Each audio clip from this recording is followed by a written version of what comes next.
Adriana, quero falar de ciclos do Sol. Opa, vamos mudar totalmente. Acho que vale explicar, né? O que são os ciclos do Sol? Tá bom. Então, vamos fazer o link aí com Galileu, Vamos. que foi um dos primeiros, ele não foi o único, né? Tiveram outros astrônomos na época, né? Que também viram isso, as manchas no Sol. Então, Galileu, 1610, pegou uma descoberta, né? Uma luneta que os holandeses tinham criado, inventado, para espiar, né? Provavelmente barcos chegando enfim, no litoral. E ele apontou para o céu. E ele foi muito esperto porque ele não olhou. Ele ficou cego, de fato, mas só nos últimos anos da vida. E ele apontou para o céu, mas ele projetou, né? Ele projetava numa parede, enfim. E aí fazia desenhos, né? Das manchas solares. Então, ele foi o primeiro a ver que tinham essas manchas escuras no Sol. Mais para frente, né? Bem mais para frente, descobriram então que essas manchas eram regiões de alta concentração de campo magnético, que a gente acabou de brincar aqui, e portanto eram mais frias e portanto eram mais escuras. Ok. E o que é então esse ciclo magnético? Em 1843, o Schwabe, um outro astrônomo, ele viu, né, aí já tinha tido vários, né, já tinha tido pelo menos uns 200 anos de monitoramento das manchas solares, ou seja, todo dia alguém ia lá e fazia desenho, né, do Sol e contava o número de manchas, e ele viu que esse número de manchas seguia, né, variava periodicamente, com um período aí de 11 anos. Então, isso ficou conhecido com o ciclo do Sol, né, de 11 anos. A gente não sabe ainda exatamente o que acontece no interior, mas a gente sabe que isso é algo ligado ao dínamo magnético, né? Dínamo é o que gera, né, o campo magnético no interior do Sol. E a gente sabe, então, que o campo magnético do Sol, ele alterna de polaridade. Então, o polo norte acaba virando para o sul e depois, em 11 anos e depois volta para o norte de novo em 22 anos. A gente sabe o campo magnético da Terra também varia, só que não é tão periódico. E as escalas de tempo são aí da ordem, pelo menos, de 100 mil anos. Então, é outra coisa. A gente teve um papo aqui só sobre isso. Muito interessante. Atraiu um monte de maluco nos comentários. Ah, é? Um monte de negacionista, um monte de maluco. Mas foi um papo muito bom. Agora, isso não tem nada a ver com as explosões solares. Ou esses ciclos, eles incidem mais ou menos. Então, obrigada por... Assim, agora eu complemento. Estou aqui para isso. Agora eu vou complementar, então. Porque, justamente, o Schwabe viu que o número de manchas variava. Então, esse foi o primeiro indicador do ciclo. Mas aí a gente sabe hoje que não são só as manchas. As explosões solares, as ejeções de massa, elas também acompanham esse ciclo. Então, ou seja, em épocas de máximo, nós temos muito mais explosões solares acontecendo do que em épocas de mínimo. E a mesma coisa com as ejeções de massa, tá bom, que são as que mais afetam aqui. Mas me explica planeta. O que é explosão solar e o que é injeção de massa. Ejeção de massa. Ejetar, isso. Qual que é a diferença? Então, a diferença é o seguinte. Então, vamos lá. O que é uma explosão? Ali na superfície, na atmosfera do Sol, acontece algum tipo de reconfiguração dos campos magnéticos, esses que estão saindo aí das manchas, produz energia, e essa energia, então, acelera partículas, produz radiação, mas tudo em questão de minutos, né? Segundos e minutos.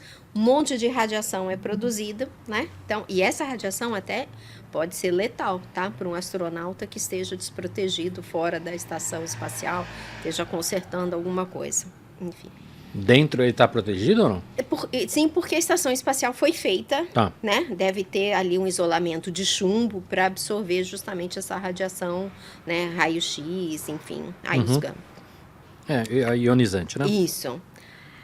A ejeção de massa, aí a gente tem que pensar nas partículas. Você imagina assim que também acontece alguma configuração, e o que acontece agora é que uma grande bolha de matéria, até entrelaçada com o campo magnético, ela é lançada para o meio interplanetário.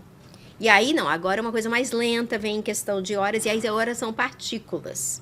É tudo magnético e tudo acontece na atmosfera. Mas aquelas a imagens explosão fica fica ali, como é que fala, concentrado na atmosfera. As partículas não saem na explosão. Na ejeção de massa, sim. Então, mas aquelas imagens maravilhosas que a gente vê do Sol cuspindo, assim, com as coisas lindas, assim, aquilo é o quê? Então, geralmente aquilo vai ser mais uma ejeção. Mas é que na explosão pode até também sair.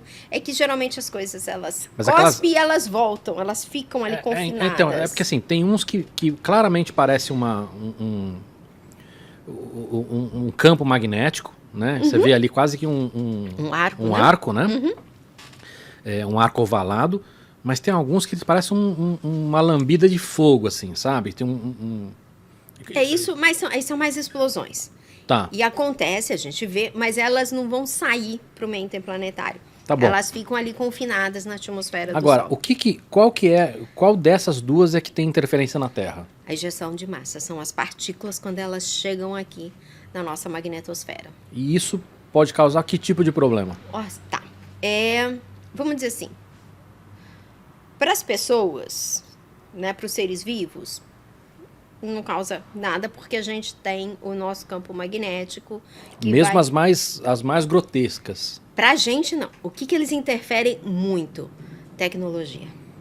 Então, o que essas partículas vão fazer? Principalmente os satélites que estão em órbita. Podem causar curtos-circuitos, estragar os painéis solares que geram energia. Podem fazer o atrito ali por aumento de partículas com que a órbita desses satélites decaiam e eles voltem para a Terra, né, prematuramente, e aí são perdidos. Isso. Né, ou podem interferir com a ionosfera, né, que, vamos dizer assim, forma aí um guia de onda para as comunicações de ondas curtas, né? Ondas curtas, não, desculpa, de longa distância, né, que são os radioamadores, né? Então, isso pode bagunçar totalmente. Ou, por exemplo, sinal de GPS bagunça. Mas é porque você está bagunçando o próprio satélite ali, né? Isso, mas o meio, né? A questão do GPS é o meio do satélite para propagar aqui para a Terra. E até, dizem as más línguas, até por, às vezes, interromper sinal do celular. Então, mas isso que eu queria entender, vamos lá. Porque já tem muitos casos onde a gente desliga satélites por causa desse tipo de coisa. A minha dúvida é o seguinte, a gente hoje tem capacidade para saber quando o Sol está arrotando e cuspindo e tem tempo para desligar ou não? Ou essas coisas, tipo, não se chegam muito rápido e não dá tempo de... Então, uma injeção de massa geralmente leva aí de 2 a 4 dias para chegar. Então a gente consegue prever e desligar satélite. Isso. Obviamente que nem sempre é possível você desligar. É o que você falou, de repente o impacto pode causar outro tipo de problema. Isso. Mas você tem que saber que ela está vindo pra gente, porque o Sol pode cuspir pro outro lado, né? Ou como aconteceu recentemente agora. Teve uma grande e que foi pro lado oposto. Aí a gente está seguro. Mas eu queria entender também, porque assim, é muito comum a gente escutar e falar assim, cara, isso além da questão dos satélites, que já tem, obviamente, uma série de consequências no nosso dia a dia, muita gente prevendo que isso podia queimar equipamento aqui. Assim, você pode acontecer de você gerar, né, sobrecarregar, por exemplo, fios, né, da rede elétrica e gerar uma sobrecarga e queimar transformadores, que foi o que aconteceu em Quebec em março de 1989. Mas isso não é tão assustador quanto o que a gente costuma escutar, porque assim, quando você vê o alarmismo, é assim, se tiver uma grande... E não uma grande maior do que já acontece, uma grande como acontece periodicamente, e isso for apontado para a Terra, isso pode causar com que, sei lá, uma grande quantidade de computadores queimem. Não, eu acho que... Isso já é um alarme. Aí já estão exagerando. Isso não. Tá bom. Acontece em linhas, né, de transmissão. Não, tudo bem, telégrafo, mas aí você... aconteceu isso, a primeira grande, que aí obviamente só foi detectada porque já existia o telégrafo, né? Que foi em 1858, por aí, alguma coisa assim. Aí tudo bem, eles viram essa questão. E em Quebec, como eu falei, queimou um transformador e a cidade ficou sem energia elétrica por... acho que várias horas. Não, perfeito. Inverno. É uma catástrofe, atrapalha a vida de todo mundo, mas assim, é diferente de você falar assim, cara, vai queimar tudo quanto é computador na Terra. Aí, não. Né, é uma desgraça. Qual que é um problema, né? Por exemplo, Os aviões decolam e aterrissam hoje por GPS. Se você tem um problema do GPS, do sinal do GPS, e o avião está aterrissando e acha que ainda está, sei lá, a 50 metros acima do solo e não está, aí sim isso pode ser uma catástrofe. Eu né? acho que tem uma redundância hoje, né? Ah, mas eu entendi. São coisas que podem causar. Isso, e tempestades Catástrofe. geomagnéticas alteram totalmente, globalmente, o campo magnético, então as bússolas ficam malucas, né? Por algumas horas, né? Aí por questão de, sei lá, talvez 10, 12 E horas. por que um falam dia. que 2025 vai ser pior, que vai ser o pico desse ciclo? Então, esse ciclo de 11 anos, né? Eu não cheguei a falar, nós estamos na subida desse ciclo.